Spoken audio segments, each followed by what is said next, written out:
If you're serious, then we need more time to explain. You see, this problem, actually, last 4 centuries sort of history, last 400 years, it remained always controversial. Then in Central Tibet, last now about 80 years, then this, you see, some people, you see, more seriously, you see, worship using this spirit, including myself. 1951 till the early 70s, I worship this. Then gradually, I found some problem. Then I noticed 50th Dalai Lama.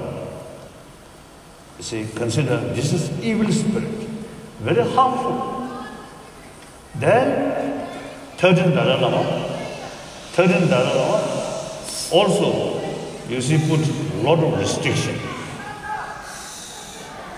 So now the freedom or religious freedom, now you look, till I worship this spirit, I have no religious freedom because this very much sectarian.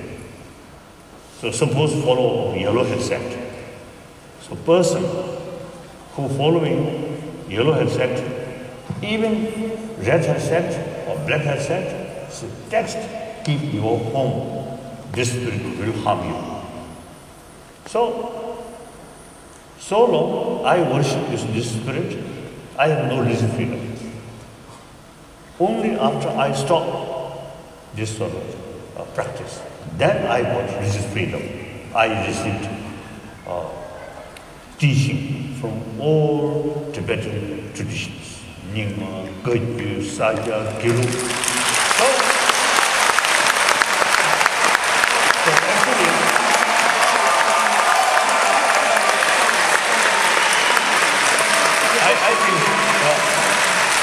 I think you have no freedom to read books from other lamas.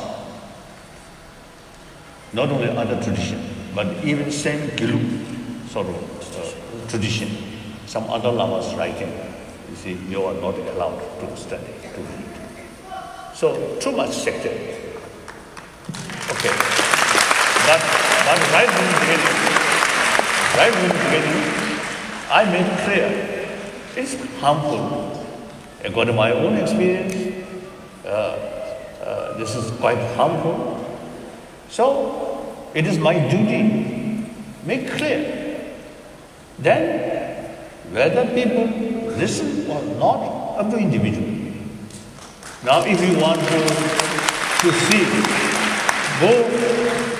go to South India. There is few thousand monks. There are special college carrying worship this. The land provided by government of India for Tibetan refugee. So refugee community can expel these people. We never done that. They remain as a refugee. Freedom. So you should know the reality.